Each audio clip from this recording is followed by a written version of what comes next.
Okay, so lucky us, we get to continue our conversation about World War II today. And today we're going to be focusing on the war in the Pacific. We've talked about the Europe First strategy, this idea that the Allies had developed where they would first defeat Hitler and the Germans in Europe and the Italians as well, and then they would turn their attention to the Japanese and what was happening in the Pacific. Um, some key terms, make sure that we can kind of list of things. After Pearl Harbor, the Japanese knew they had to move fast to gain important footholds in Asia and the Pacific. Although Japan's population was smaller than that of the United States, the Japanese did have military advantages, including advanced weapons and a well trained and highly motivated military. At the start of the Pacific War, the outlook was grim for America. So here's what they mean when they say highly motivated. The people of Japan had all bought into this cause of imperialism and the need for resources far before the Americans had. The Japanese believed that they were fighting for a very righteous cause. And when you believe that you have the moral high ground, your will to fight is a whole lot stronger. And that's what they mean there. This is an image of Filipino soldiers in the Philippines preparing defenses in November of 1941, not realizing that the Japanese would attack less than a month later. Remember that the Philippines were a United States possession. They were also a very strategically important island, and the Japanese wanted the Philippines. And so after the attack on Pearl Harbor, it's very clear that the Philippines will be the next move in the Pacific. And in fact, they very quickly take the Philippines and occupy the Philippines, removing the United States from the equation, which we'll talk about in just a second.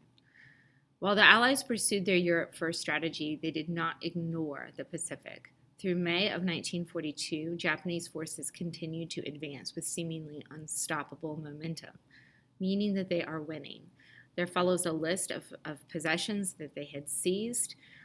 Remember, this is a world war because of all of the different venues of fighting, the different theaters of warfare, if you will, but also because it involves colonies.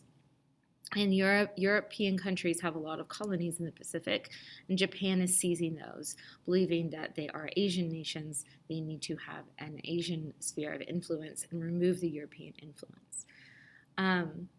Slowly but surely, the United States will begin to make headway in the Pacific, but it really won't happen until Midway. Midway is an important battle. If you look at where it is strategically, the Midway Island right there on the map is pretty much smack dab in the middle of the United States and Asia, the United States and Japan. And it is also largely considered to be the turning point in the war, the point at which the tide begins to shift. And instead of having, Japanese dominance in the Pacific theater, you start to see the United States make some gains.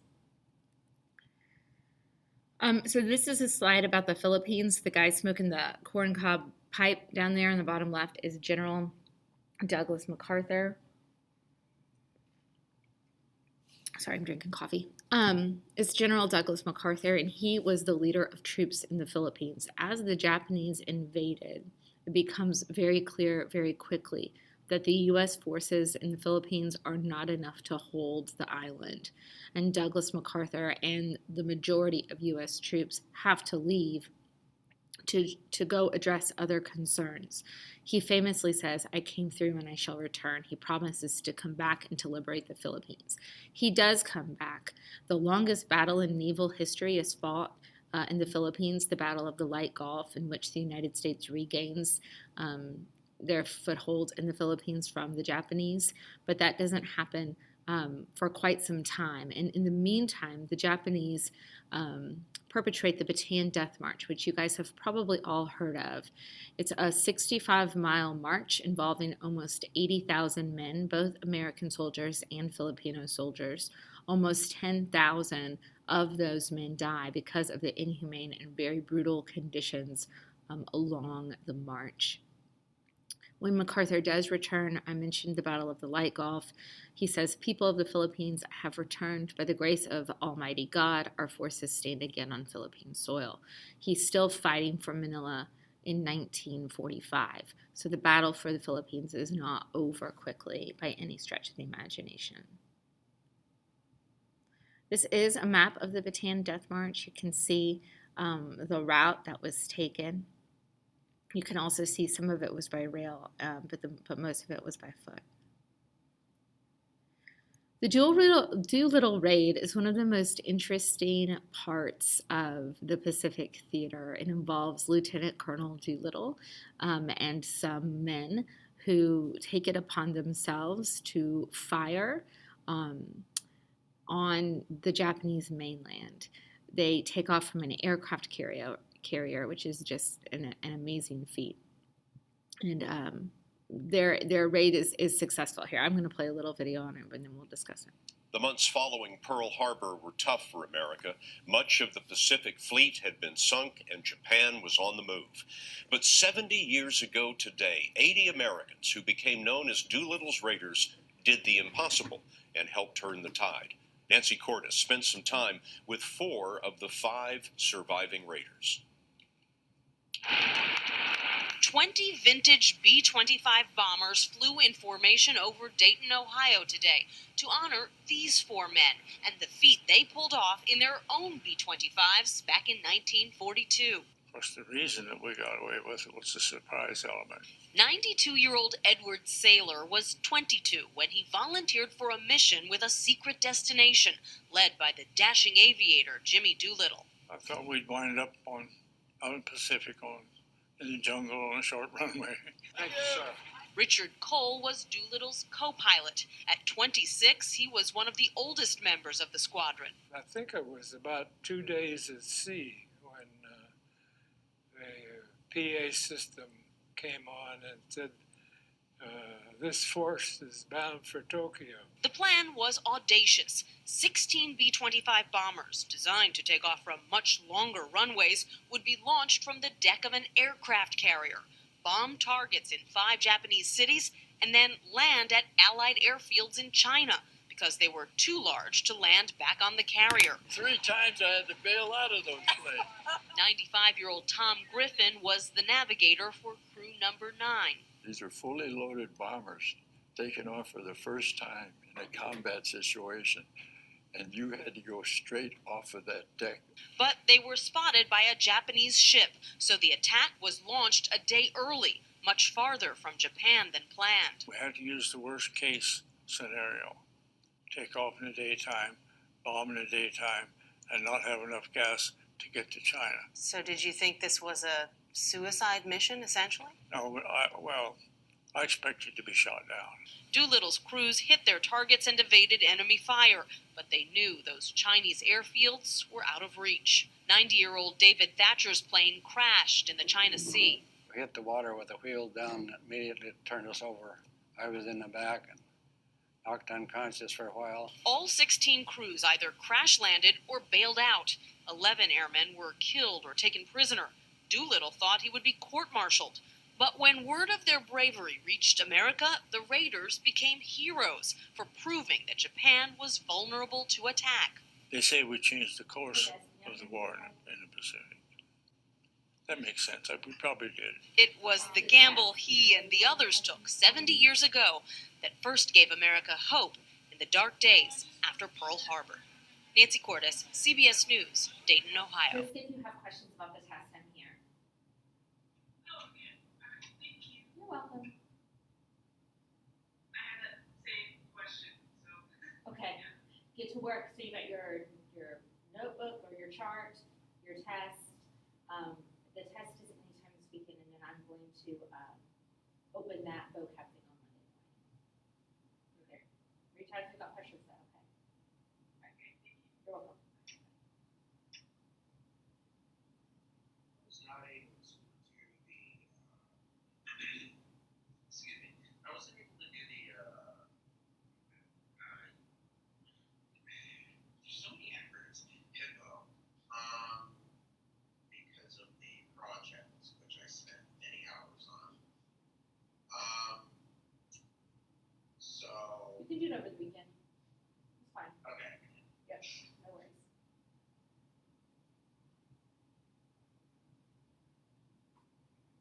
Hey, Jonas, you know, Did I miss anything? no, you didn't. I'm just answering questions. Okay. Do you have any?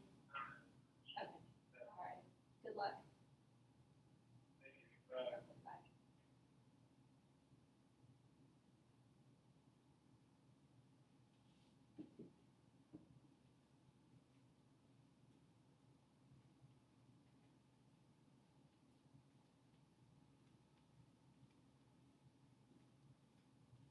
Okay, sorry for that little pause. I'm doing Zoom calls at the same time on a Friday. So yeah, I love that part in the video where the man says that yeah, we probably did turn the tide. We probably did, make the difference. And you see these political cartoons here, and I do absolutely want to acknowledge the racism involved in these political cartoons. Where you can see the racist caricatures of the Japanese there. The one on the left says a dose of his own medicine, and the one on the right says a taste of his own medicine. Okay, the Battle of the Coral Sea. The Battle of the Coral Sea and the Battle of Midway are oftentimes talked about together.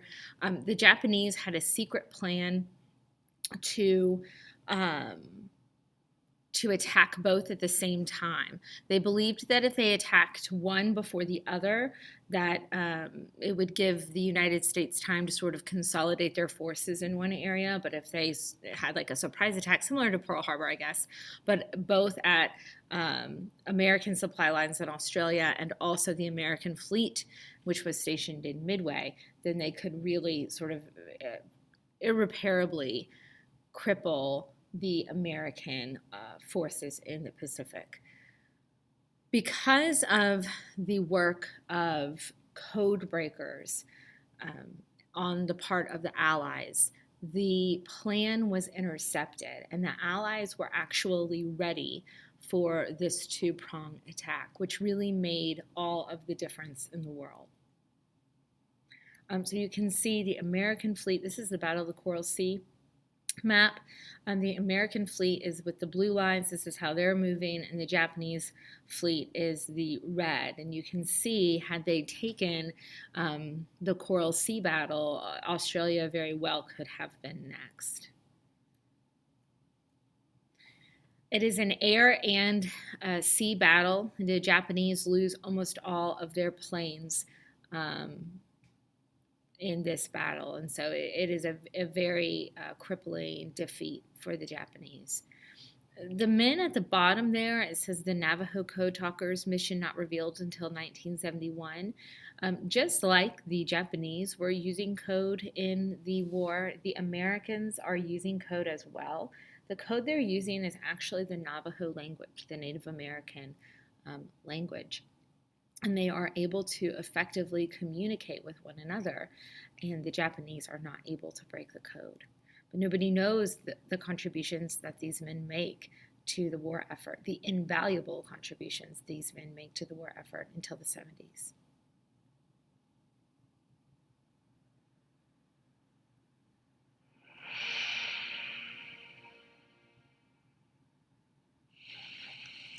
In early May 1942, the Japanese plan to widen its defensive perimeter was launched. They seized the Solomon Islands.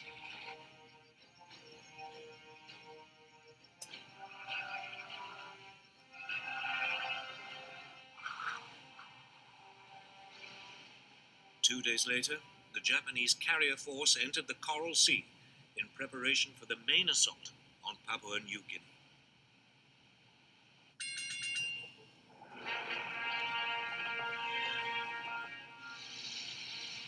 This time, the Americans had anticipated them. Admiral Nimitz had ordered 2 U.S. aircraft carriers and a number of smaller warships into the area.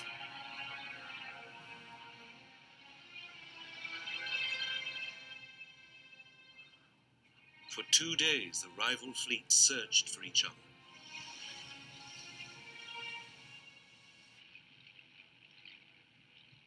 Then, on May the 7th, U.S. aircraft located and sank the the Japanese carrier Shoho.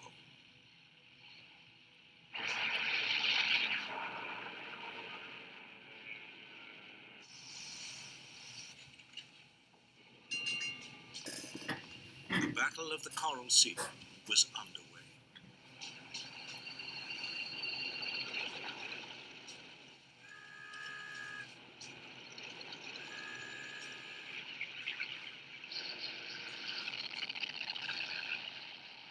Early the following day, the Japanese responded, unleashing a hail of torpedoes and bombs.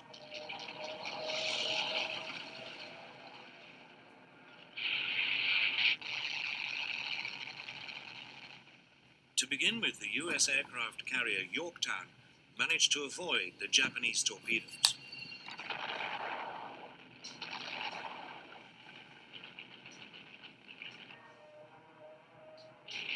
But then she took a bomb which penetrated 4 decks before exploding. 37 men were killed.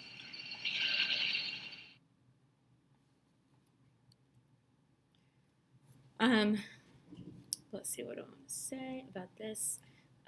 This is Joe Rockford. He is the code breaker, a member of the code breaking team responsible for this incredibly important event that takes place in which the Allies break the Japanese code.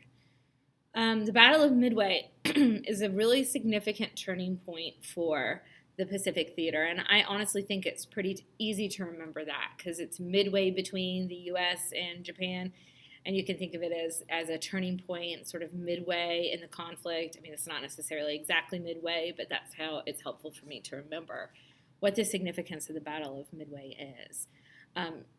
The Japanese have a plan to trick U.S. aircraft carriers into a trap, but again, because of code breaking, the United States figures out what that trap is.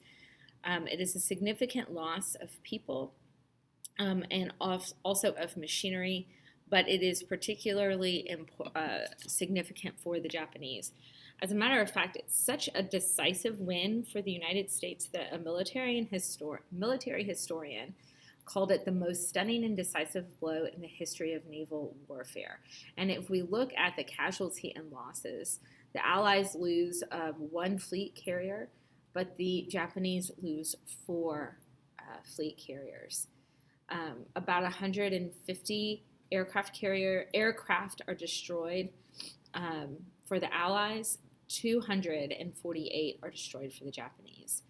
Over 300 are killed for the Allies, but over 3,000 are killed for the Japanese. So it is incredibly effective. And this is a larger image of those Navajo code talkers transmitting secret orders over their radio. Some more images of the Battle of Midway. If you are interested in military strategy, there it is for you right there in that map. Pretty incredible that we have these images, I think.